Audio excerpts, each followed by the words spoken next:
Oh Ramadan, oh Ramadan, Ramadan, Ramadan, Ramadan, Ramadan.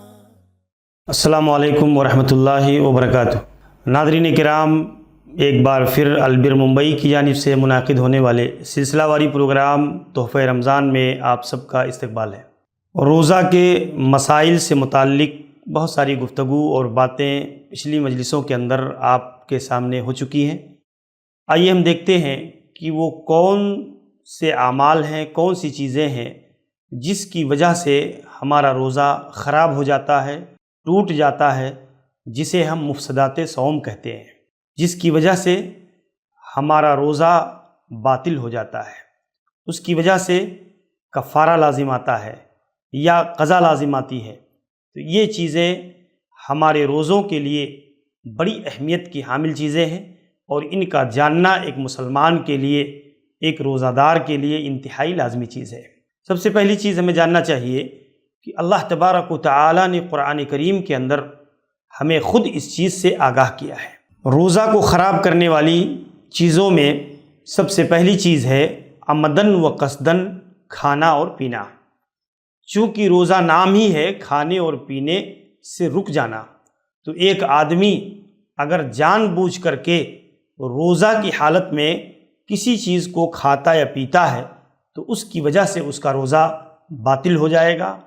ٹوٹ جائے گا، اور اس شخص پر قضا لازم آئے گی۔ ایسے اللہ کے نبی صلی اللہ علیہ وسلم نے جیسا کہ بیان فرمایا، اذا نسیا فاکل وشرب، کہ جب کوئی شخص بھول جائے اور بھول کر کے کھا پی لے، فلیتم صومہ، تو اسے چاہیے کہ وہ اپنے روزے کو مکمل کرے، اپنے روزے کی تکمیل کرے۔ فإنما أطعمه اللہ وسقاہ، اللہ تبارک و تعالی نے گویا اسے کھلایا اور پلایا ہے۔ یعنی بھول چوک شریعت کے اندر اس کا اعتبار کیا جاتا ہے کہ ایک آدمی اگر بھول کر کے کھا لیا ہے تو چونکہ عمدن اس نے نہیں کھایا ہے، جان بوجھ کر کے کوئی چیز نہیں پی ہے، اس کا ارادہ روزہ توڑنے کا نہیں تھا، تو اس کی بنیاد پر بھول چوک کر کے اگر کوئی چیز آدمی نے کھا پی لی ہے تو گویا اللہ کی طرف سے وہ چیز ہے کہ اللہ تعالیٰ نے اسے کھلایا اور پلایا ہے۔ اس لیے دوسری حدیث کے اندر کہا گیا فإنما هو رزق، یہ اللہ کی طرف سے گویا رزق ہے اس روزہ دار کے لیے، ساقہ اللہ الیہ ولا قضاء علیہ، جس کو اللہ نے اس کی طرف ہانک دیا ہے، اور اس بھول کر کے کھانے پینے والے شخص پر روزے کی قضا لازم نہیں ہے۔ البتہ جو ہے ایک دوسری حدیث کے اندر اللہ کے نبی صلی اللہ علیہ وسلم نے بیان فرمایا، ایک شخص نے اللہ کے رسول سے پوچھا کہ اے اللہ کے رسول، میں روزہ سے تھا مگر بھول کر کے کچھ کھا پی لیا، تو آپ نے فرمایا اطعمک اللہ وسقاک، اللہ نے تجھے کھلایا اور پلایا ہے، اتم صومک، اپنے روزے کو جاری رکھو، اپنے روزے کو مکمل کرو۔ اب جان کر کے پھر کھانا پینا یہ جائز اور درست نہیں ہے۔ تو اس سے پتہ چلا کہ عمدن کھانا پینا یہ انسان کے روزے کو باطل کر دینے کا بنیادی ذریعہ ہے۔ ایسے ہی شیخ ابن عثیمین رحمہ اللہ سے ذکر کیا گیا کہ ان ادخال الشیء الی المعدہ یشمل ما ینفع و ما یضر، کہ ایک آدمی کا اپنے حلق کے نیچے کسی چیز کا اتارنا، پیٹ میں کسی چیز کا داخل کرنا، چاہے وہ نفع دینے والی چیز ہو، چاہے وہ نقصان پہنچانے والی چیز ہو، چاہے وہ بیماری اور ضرر لاحق کرنے والی چیز ہو، کھانے والی چیز ہو، پینے والی چیز ہو، یا اسی طریقے سے شراب ہو، چرس ہو، یا اسی طریقے سے خون ہو، یا اور کوئی ایسی چیز جس کو عموماً آدمی نہیں کھاتا لیکن اس کو بھی اگر ایک روزہ دار کھا لیتا ہے تو اس کی وجہ سے اس کا روزہ باطل ہو جائے گا اور ٹوٹ جائے گا۔ اور اسی زمرے میں علماء نے بیڑی اور سگریٹ کو بھی داخل کیا ہے کہ ایک روزہ دار اگر بیڑی اور سگریٹ پیتا ہے روزہ کی حالت میں تو اس کے ذریعہ سے بھی اس آدمی کا روزہ باطل ہو جائے گا، کیونکہ وہ چیز بھی کھانے پینے ہی کی طرح ہے۔ ایسے ہی آپ دیکھیں، ناک کے راستے سے کسی ایسی چیز کا چڑھانا جو آدمی کے پیٹ تک پہنچ جائے تو وہ چیز بھی کھانے اور پینے ہی کا بدل ہے۔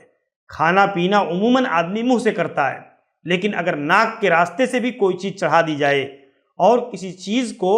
اس کے حلق تک پہنچا دیا جائے تو وہ کھانے پینے ہی کی طرح ہے، جس کو شریعت نے شمار کیا ہے کہ اس کے ذریعہ سے روزہ آدمی کا باطل ہو جائے گا، ٹوٹ جائے گا۔ اسی طریقے سے ایسی ساری چیزیں جو کھانے اور پینے کا بدل بن سکتی ہیں، مثلاً ایک ایسا انجیکشن لینا جو آدمی کے لیے الابر المغذیہ، یعنی وہ انجیکشن جو قوت کا انجیکشن ہے، جو آدمی کے لیے کھانے پینے کا بدل اور طاقت پہنچانے کا ذریعہ ہے، تو شریعت نے اس کو بھی کھانے پینے ہی کے طرح شمار کیا ہے، اور ایسی طاقت کا اور ایسی قوت کا ایسا انجیکشن لینے سے بھی آدمی کا روزہ باطل ہو جائے گا، ٹوٹ جائے گا۔ اسی طریقے سے ایک آدمی کا انجیکشن کے ذریعہ سے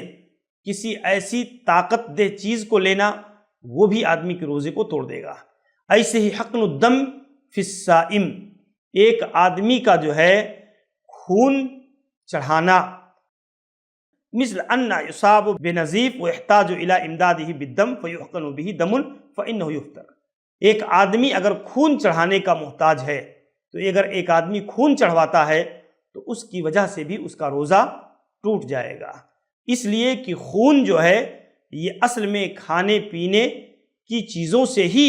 وہ تیار ہوتا ہے، اور خون یہ کھانے پینے کی اصل ہے، بدن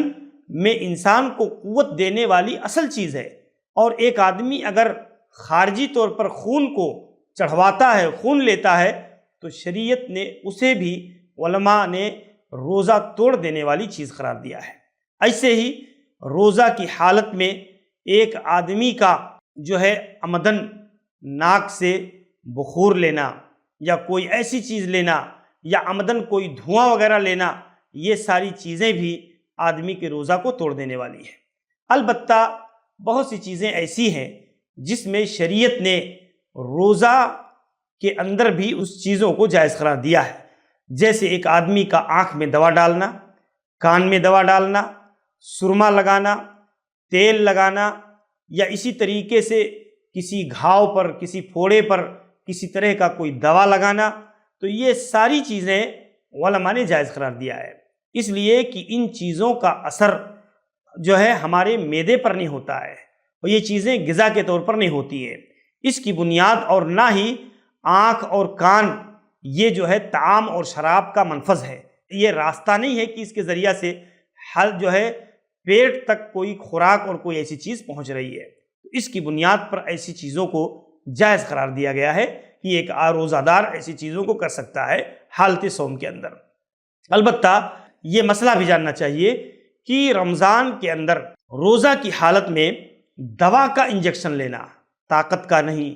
خون کا نہیں، بلکہ دوا کا انجیکشن لگوانا، چیک اپ کے لیے خون نکلوانا، یہ اس میں کوئی حرج نہیں ہے۔ یا اسی طریقے سے ایک آدمی جو ہے طاقت کا یا ایسا انجیکشن نہ لگوائے جو روزے کا بدل ہو سکتا ہو، روزہ توڑ دینے کا ذریعہ بن سکتا ہو۔ البتہ ضرورت کے تحت اگر ایک آدمی کوئی انجیکشن لگوا لیتا ہے دوا اور علاج کے طور پر، چیک اپ کے طور پر خون نکلواتا ہے، یا اسی طریقے سے کوئی ایسی چیز لیتا ہے، تو وہ چیز شریعت نے جو ہے درست قرار دیا ہے، جائز قرار دیا ہے۔ اسی طریقے سے ہم دیکھتے ہیں کہ ایک روزہ دار کے لیے یہ چیزیں بھی مباح قرار دی گئی ہیں کہ ایک آدمی کا جو ہے جدید آلات کے ذریعہ سے علاج کروانا، مثلا دانتوں میں سوراخ کروانا، داڑھ اکھڑوانا، غرارہ کرنا، یا منہ کے اندر پچکاری کے ذریعہ سے علاج کرانا، دوا کا انجیکشن لینا، اور اسی طریقے سے جو ہے گلوکوز وغیرہ جو کھانے پینے کا بدل نہ ہو تو اس کے علاوہ جو چیزیں ہیں اس کو لیا جا سکتا ہے، جیسے آکسیجن لینا، زخموں پر ٹیوب وغیرہ لگانا، یہ ساری چیزیں نہ ان سے روزہ ٹوٹتا ہے اور نہ ہی مکروہ ہوتا ہے۔ یہ چیزیں انٹرنیشنل فقہ اکیڈمی جدہ کے شرعی فیصلے اور اسی طریقے سے جدید فتاوی کے اندر ایسی چیزوں کو بیان کیا گیا ہے۔ البتہ وہ چیزیں جو آدمی کے لیے جو ہے طاقت کا ذریعہ بنتی ہیں، تو ایسی چیزوں سے چاہے گلوکوز ہو، چاہے طاقت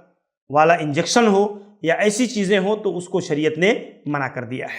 اسی طریقے سے ہم دیکھتے ہیں ہمارے روزوں کو خراب کر دینے اور توڑ دینے والی دوسری اہم ترین چیز یہ جماع اور مباشرت ہے۔ ایک آدمی کا اپنی بیوی سے یا اسی طریقے سے مرد اور عورت کے شرمگاہ کا ایک دوسرے سے ملنا، چاہے منی کا خروج ہو یا نہ ہو، اگر شرمگاہ میں دخول ہوتا ہے تو اس کی وجہ سے آدمی کا روزہ فاسد اور خراب ہو جائے گا۔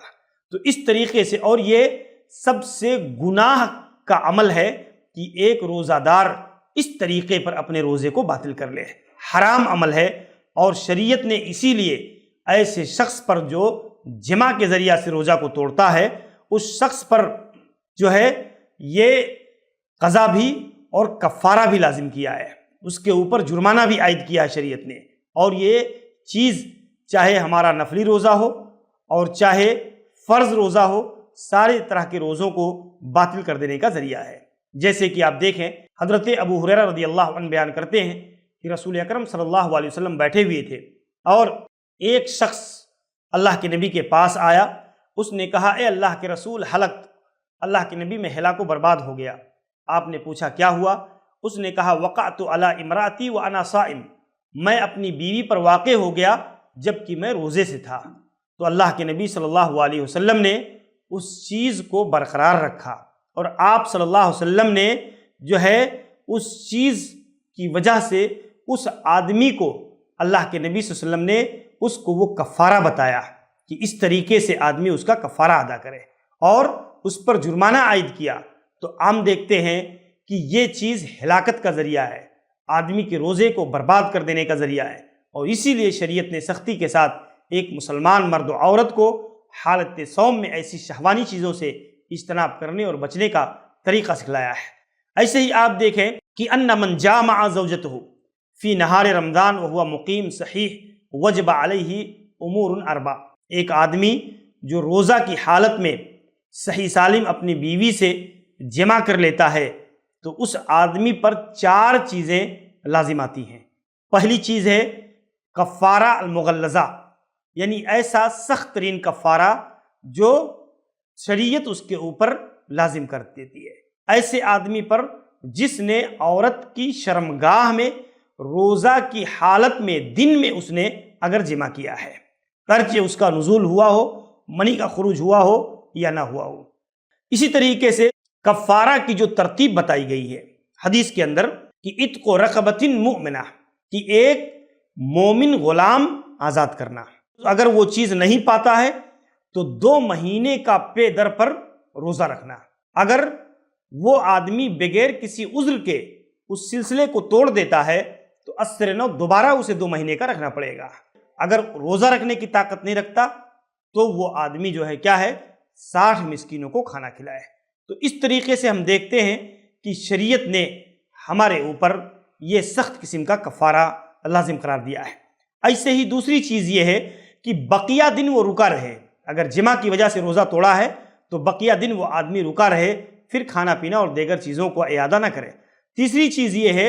کہ اس ایک دن کے بدلے میں وہ آدمی قضا بھی دے، روزہ بھی اس دن کے بدلے میں ایک روزہ قضا بھی اس کے اوپر واجب ہوگی۔ اور ایسے ہی توبہ و استغفار اس کے اوپر لازم آئے گا کہ وہ آدمی توبہ و استغفار کرے، اس نے بہت بڑے جرم کا ارتکاب کیا ہے، گناہ کا ارتکاب کیا ہے۔ تو ناظرین کرام، ہمارے اس سلسلے کے ساتھ بنے رہیے،